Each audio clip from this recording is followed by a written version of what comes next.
Hi, everyone. Katie Anderson here, owner of Katie Anderson Consulting and the author of best-selling book, Learning to Lead, Leading to Learn. And I'm continuing my author interview series with a close friend and colleague of mine, Billy Ray Taylor, who I'm so excited to talk to about his forthcoming book being released the month we're recording right now, August 2022, called The Winning Link. And I'm here today to talk about the book and explore Billy's career and experiences as an executive at Goodyear, and now the owner and president of his own consulting practice, LinkedXL. So welcome, Billy. I'm excited to talk with you. Okay, thank you for having me, and it's always a pleasure to work with you. So I'm honored to be on the show, and look forward to having fun on the show. Absolutely. We always bring the fun. And I should give a little context for our listeners and viewers that Billy and I met through being part of some diversity, equity, and inclusion panels as part of our leadership at the Association for the Manufacturing Excellence. So we did a panel for AME Australia and a panel for the International AME Conference in 2021. So we started our conversations there, and I'm excited to continue them here. And I'm really excited about Billy's book. I had an opportunity to read most of it last night. I can't wait to dive in for full details to go back in and make sure you pick up a copy for yourself of The Winning Link on Amazon. And we have a special opportunity for those of you watching real time when this gets released. So stay tuned at the end. So Billy, I always start off by asking authors a question of sort of what was the problem you were trying to solve by writing this book, or what was inspiring you to move forward with writing? Because as I have learned through my own experience, writing a book is hard work.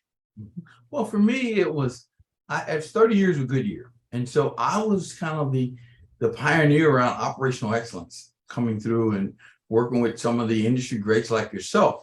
And so the passion was, was inept in the tools, but the how-to, the cultural side of it, married with the tools, is what drove me. And most companies, they don't have the connected model, right? The implementation and the governance around how do you drive operational excellence. And so it was a lot around the mistakes I made and not wanting others to make some of those same mistakes. So some of the answers to a lot of the questions is, some of the things I failed at, I want to share those stories. Yeah. And so the book is really practical, and I call it next generational lean. That's something I really loved about the book. It's very accessible, not just because the language, and you write in a very compelling, I wouldn't say simple way, but in an engaging way without a lot of jargon, in a way that really connects and makes sense to the principles and practices. And you share your own personal story, which is so helpful for seeing how it actually worked in practice. I was really curious, as you think about your career and all that you've learned, what has been one of the most helpful practices that you have personally discovered and incorporated into your leadership approach? One is do change with the people, not to the people. People that really, they don't resist change. They resist change being done to them. Yeah. And when you include people in that journey, that's when it really takes hold. That's where the glue starts, to adhering to what you're trying to do. Yeah. And so for me, that's been one of the greatest lessons around the engaging piece of it. Do it with them, not to them. Yeah, so often we hear people saying, people are resisting change, and if we have to get out of that mindset, understanding like the human dimension underneath it as well, and how do we go alongside rather than forcing. Absolutely, because change is really the only constant in life. It's the only constant in life, and how do you adapt to that? And then you think of psychological safety. That's critical when you're on a continuous improvement journey.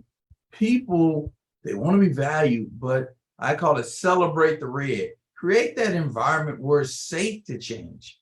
I talk about Diane Pottinger. She was a CEO of Mid-Michigan Medical, and I learned a valuable lesson from her.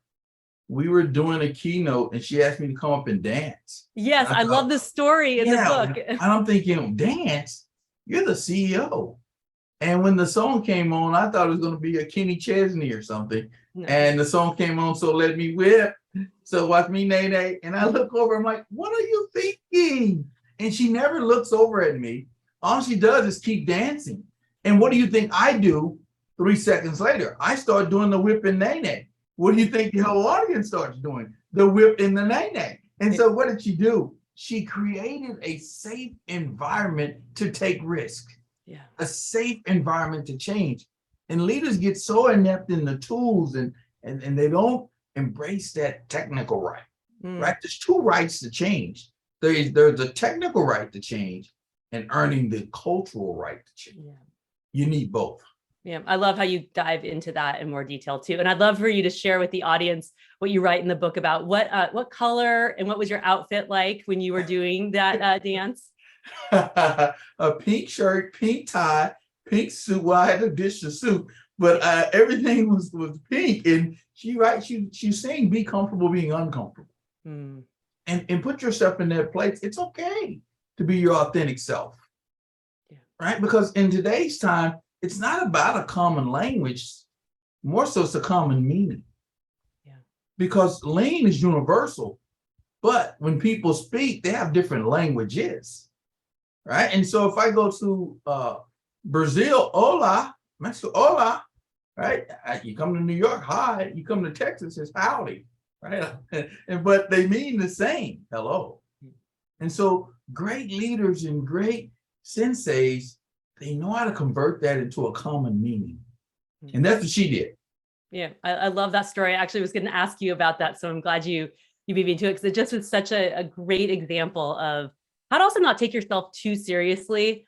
And I think sometimes we feel like, oh, when we've reached a certain title or level, we have to kind of lose part of our humanity and to fit this sort of stereotypical image of what a leader is. But actually, it's when we embrace the humanity and our flaws and our quirkiness too, and can share that and be vulnerable, we actually foster that community and improvement in our organizations. Absolutely. People want to be valued. I was working with a client yesterday. It's a huge organization. The people wanted to be valued. They don't look at leadership. I would say leadership should work for the people, not the people working for them. Leaders should eliminate barriers, right? Instead of telling everyone what to do. And so that piece of making people visible, they'll make you valuable. Yeah. What a great comment, to make people visible, because in Lean, we talk about making the process visible, making the thinking visible, or as I like to say, or Mr. Yoshino does, they're making the invisible visible, but making the people visible and be seen. What a beautiful, beautiful connection. Absolutely. Katie, one of the things that the team is starting to set new milestones. And I was talking to the senior leader yesterday, and I was, congratulating him. And I said, you know what I've seen you do that have basically helped drive changes? He goes, well, what is that, Taylor? Mr. Taylor, sir. And I said, you were hard on the process so you could lead easy on the people. Yeah. See, that's what's important. If you're hard on the process, you can lead easy on the people. And see, people walk by the standards of people not wearing their personal protective equipment, people violating rules, right? That's saying you're being easy on the process, and then you want to reprimand the people. Be hard on the process so you can be easy on the people. Yeah, I love that. I want to dive into both the name of your company and the name of your framework, LinkedXL, which is what you developed over your decades at Goodyear, and now is the foundation of what you teach. So I'm curious, where did the name of LinkedXL come from, or what does it represent? And at the high level, what are some of the key elements? And I know you dive into this in the book, The Winning Link, as well. Well, it's linked excellence is what the LinkedXL stands for. It's basically a connected business model. How do you connect the entire organization? And it's moving beyond strategy deployment. It's strategic deployment for tactical execution. And so what we talk about in the book is very clear. How do you define, align, and execute winning? And after that, how do you sustain the game? So once you change the guard, how do you guard the change? And so the book gives examples around how to do that, how to be deliberately clear on what winning is and what you're going to do. All right. How do you instill deliberate ownership for alignment?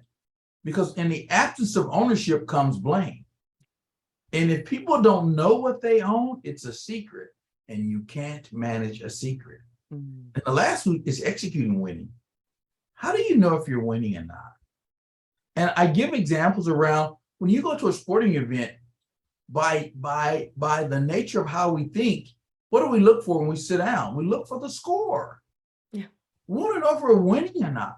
We're wired that way as human beings. And so the book talks about those elements in a practical way and tools on how to. Yes. No, I love that in the book, that you not only in a really easy to understand way explain how to do it, and also the leadership behaviors that support it. So not just the tool, but how do you put that in place, and what does that really look like? A question of mine, and is linked to the LinkedXL framework, is how do you define winning? So one of the things, it's that deliberate clarity, right? Do people know what the organization wants to accomplish? Yeah. Also, do people know their role? And so when I say deliberate clarity, you're very specific, you're very detailed, and you're relatable around what that is. You know, one of the examples I used in the book is when I went to Fayetteville, North Carolina. It was a failing organization. But when I went around on night shift and talked to the leaders, no one knew what winning was. No one knew how many customer orders we had to fulfill every day.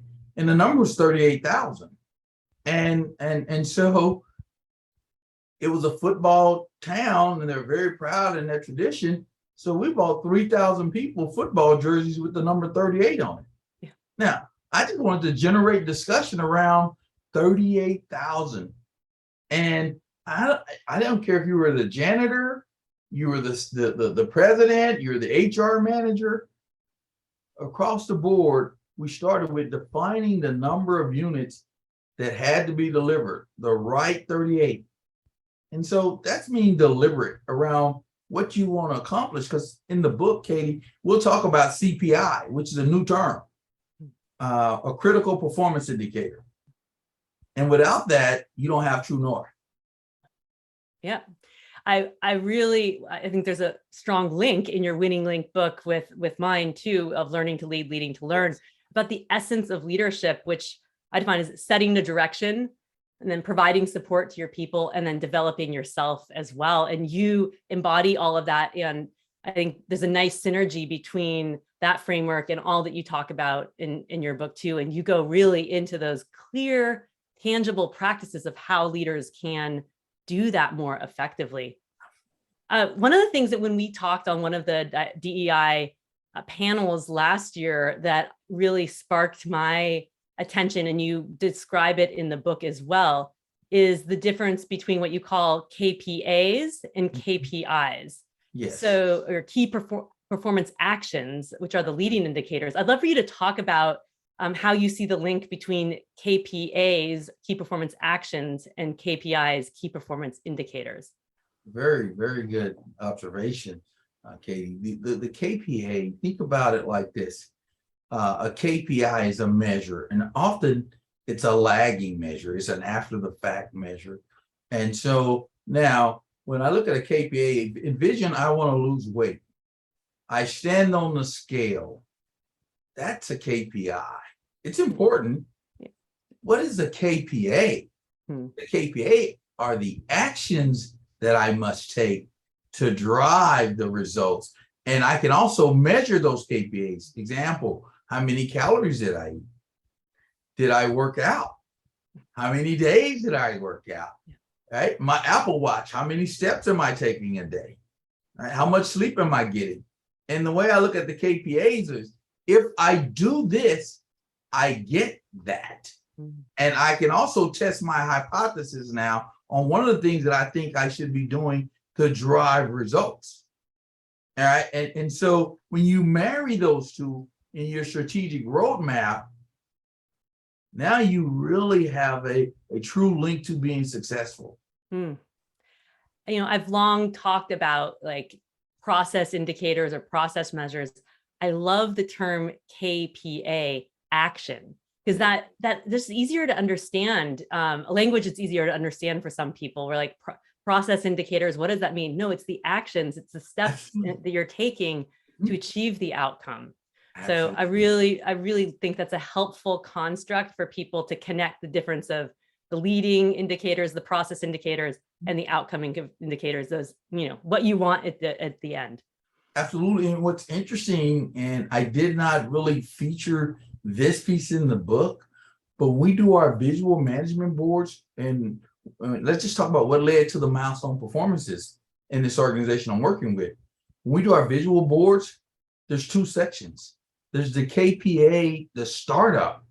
So instead of waiting for a manager to tell you about unsafe conditions, you flip it red or green that you walk your individual area and make sure there's no unsafe conditions. If they are, what did you do? What were they? And what did you do about it? Quality alert. What were they? And what did you do about it? Take these actions before you turn one wrench. And if you do this, you have the highest probability to be successful. So there's a KPA board and your daily management KPI board. You have them both. Yeah. And what we've seen, absolutely, we've seen upwards 10 to 20% jumps in performance. And in the organizations we work with consistently. Absolutely, because when you focus on process, absolutely, you achieve better outcomes. But when we're focused just on the outcomes, we're not understanding or learning how we're getting there or making those adjustments. It's just at the end, like, whoops. Absolutely. Or like, yay, we made it, or oops, we didn't. We don't understand why. That is the essence of like how we do the PDCA or that's the foundational engine for continuous improvement. Yes, absolutely. I want to move a little into, you talk in the book and in our conversations in the past, Billy, we've talked a lot about diversity, equity, and inclusion and the fundamental concept of respect for people and respect for humanity. And I love this quote that you have at the end of the book. It's on page 146 for those of you who get the book. And you said that leaders need to embed the attitudes and principles and attitudes based on continuous learning, and you'll make the culture that's right for your organization. And your quote was, a winning organization also has a leader who is willing to earn people's respect. What does this concept of respect mean to you, and how does it relate to something you're passionate about, which is diversity, equity, and inclusion? In that quote, as a leader, being servant means to serve, to go out there and hear the people, to be a part, and that inclusive part is, right, hearing their thoughts, being available for them, right? An open door, open floor policy, what does that really mean? Are you going out to the Gemba and being available? Are you connecting, right? It's not even at work. If I check into a hotel, I make a point to acknowledge the people. And it's funny when I walk out of those hotels in different cities, hey, Billy. I mean, the lady at the Jody, hey, Billy, where you been? The breakfast lady, Miss Vicky. Mr. Taylor, I saw your name on my list today. And it's not that I did anything special other than value what they do and value who they are. And leaders that do that will gain the respect of the people they lead. When you do not do that, right, your egos erode effectiveness. Egos will get in the way, and people don't want to be around egotistical people. And one of the things, as a minority, I can tell you, I have sit in rooms and I have suppressed myself. And that hurts because you can't be your true, authentic self. Everybody's not going to be CEO, but everybody brings a value to the table. And a great leader listens to that value. And we don't include all of the ideas, but I do include listening to your thoughts. And in the book, I talk about Sammy the janitor. I acknowledge Sammy. Sammy was one of my greatest coaches when I had my toughest assignment. He would tell me things that I needed to hear. I valued him, but the most important lesson I learned from Sammy was you don't know everything. You know enough to know when you're right, Mr. Taylor, but you don't know enough to know when you're wrong. And so when I was there, I would bring coffee every Saturday. And there was one time he really got upset with me. It was about the fourth time we met. He says, Mr. Taylor, I have enough money to buy coffee too. Why do you think you have to buy every time? Because he wanted me to know that he valued me just as much. And leaders can't sit down and have those conversations and think they're above getting out, interacting with people. Respect is something you earn. Titles don't get you respect. I respect people for the way they treat me. I don't care what your title is. And people that call me, even with business ideas, I do a lot of pro bono work, lots of pro bono coaching, because those people provide value to me. Yes. I'm not giving them value. That's just my thought. No, it's great. I talk a lot about this chain of learning together, and I love the concept because it's linked to your winning link. Our winning is based on the connections between us, and it's not a one way. I'm always teaching you, or I'm giving you something as the leader, or the more senior. I'm learning from you, and maybe that's even stronger than what I'm giving to you, what you are giving to me. And that's the connection. To me, that's the essence of the winning link. It is this chain of learning and respect and all of that. Yeah. So it is. For the first time, there's 5 different generations working together. COVID has forced that because of the gaps in fulfilling positions. But they have one common platform: work-life balance, that value. And what's different is, our great grandparents, they actually they went out and farmed the land so they could live. Right? Our parents worked to live. So pay our educations. Our kids work and live. Right? My son works out during the day and then goes to work and does other things. But I think the greatest gift he gave me was the reflection on life, that eternal learning that you must have. We were having a conversation, having dinner, and I was working on some social media platforms, and I said, Alex, it's too much. He goes, Dad, there's this app. It's called it's Inventory, and he says we can put it all here. And he goes, really? He said, let me show you. So I hand him my phone. And he looks at me and smiles, and he throws my phone back to me. And I'm like, I thought you were going to help me. He says, I am, but I want to do you like you used to do me. And I'm like, what, son? He says, I'm going to teach you how to fish instead of give you a fish, Dad. Oh, you've done well. You taught him how to teach. Absolutely. Amazing. Yes, you're like, I have been successful as a parent. That's amazing. Right. And so that's that loop of, you know enough to know when you're right, but be open enough to learn about things you don't know about. Yeah. And everyone in the organization is a teacher. Absolutely. Everyone. Absolutely. And it's impossible for any one person to know everything that's going on, especially in a large, complex organization. And so we have to trust our people, the people who work with us, and have, and listen and create an environment that welcomes and embraces those ideas to come forward. Huge. When I post something on social media, I recently posted something and it had over 40,000 reflections. Wow. And the comments were people that I actually have had interactions with over my 30 years, from being a high school girls track coach to being a frontline manager. Those people still write me. And to prove, if someone goes into an old LinkedIn post I made, those are real relationships. And they're not all executives either. Some of them are people I coached in track, and there's just people I've had interaction with, and some that have coached me. So learning, you look at life, it's an eternal event. And you have to be open to it. Totally. Well, that's the subtext of my book is a lifetime of continuous learning. Absolutely. Because that's the essence of being a good person, but also being connected and a better person and part of, I don't know how to say that, but just making the world better, we can't Mhm. stop learning. And also life gets pretty boring. If we think we know it all, Mhm. that's not a fun place to be. Right. And because, Katie, the goal wasn't to write the book. That wasn't part of the plan. I was doing an engagement, and a trusted friend came up to me and said, Billy, you've got to put this in ink. You talk about it in your keynotes. And there's always a line after the keynote of people wanting to talk to you. Yeah.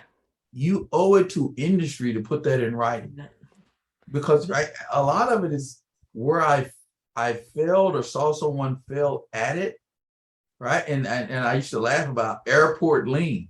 I met a lot of airport lean executives. They go to the airport, they see a book on Six Sigma, or they read it by the time the plane lands, and they're an expert, right? Yeah. We're doing this, or you're doing this. Absolutely. I need 10 Six Sigma black belts in 2 months.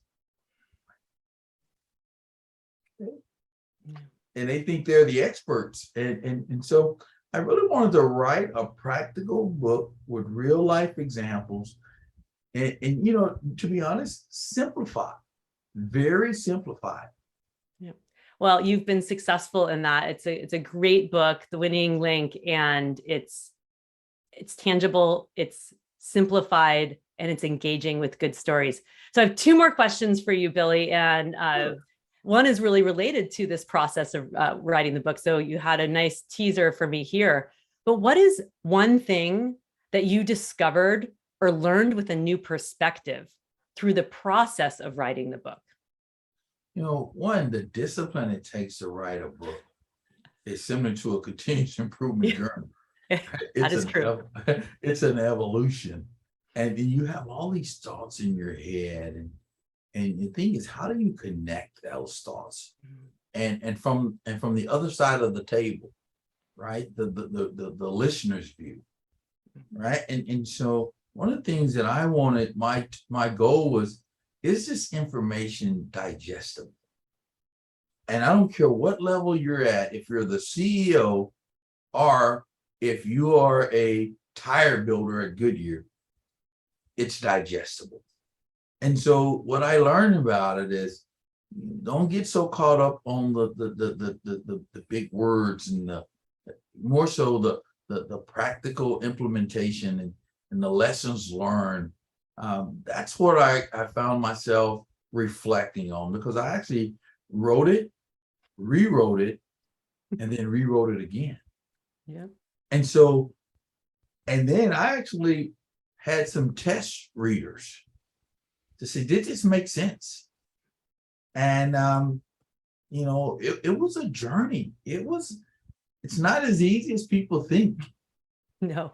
It's if you're gonna write a good book.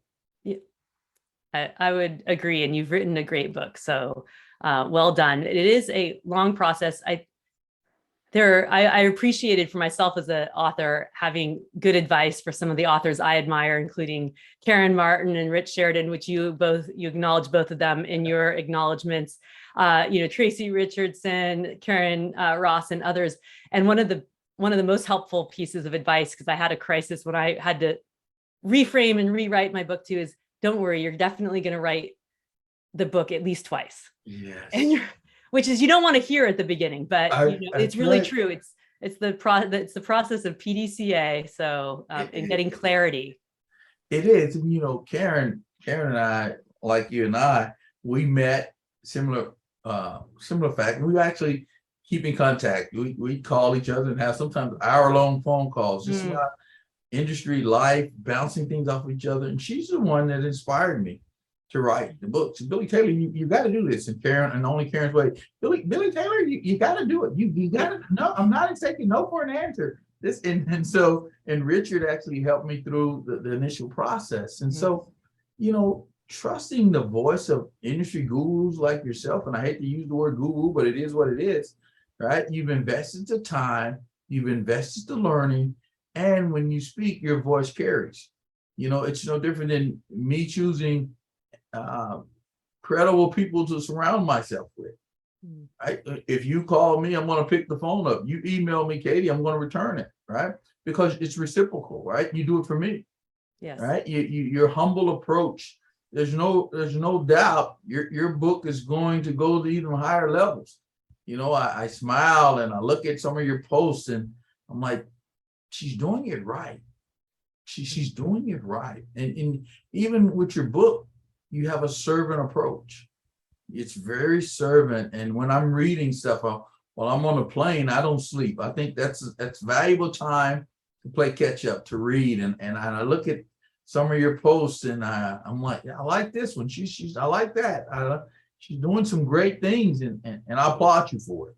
No. Well, thank you, Billy. And I feel the same way, which was why when I saw that your book was coming out, I was immediately emailed you and said, let's set up, I want to talk with you about the book and I'd love to help amplify the reach. So I'm so thrilled for everyone who's listening or reading the summary on my blog right now. And we're going to wrap up with one final question, but stay tuned for a special opportunity for those of you who are listening in August 2022.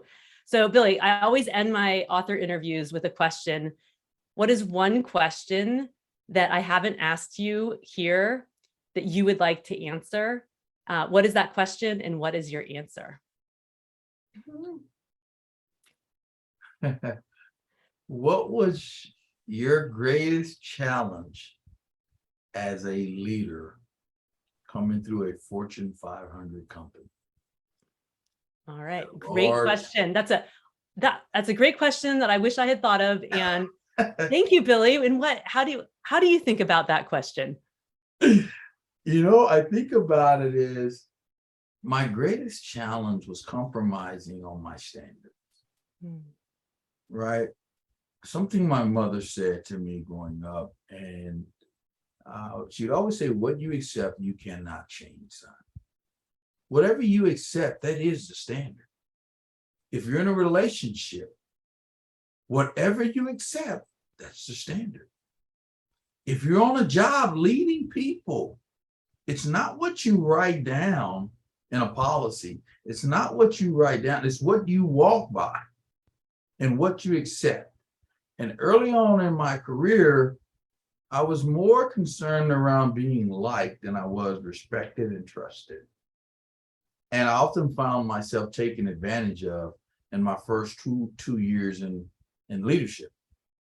And I quickly realized the standard is the standard. And what you accept, that's the standard. And once I got that right, there was no stopping. And especially, I look at minorities, right? Females, males, and a lot of times those demographics negotiate their standards. And I laugh, you appreciate this. A young person asked me, but when you became a C-suite executive, those challenges still existed? And I'm like, absolutely. I said, but here was the difference. I'd walk in the room as a senior executive that was a minority, and some people would look at me as if I was an elephant in a tree. They'd say, wow, how did he get way up there? Like you would an elephant. And I'd say, I'd keep my composure because I knew my value proposition.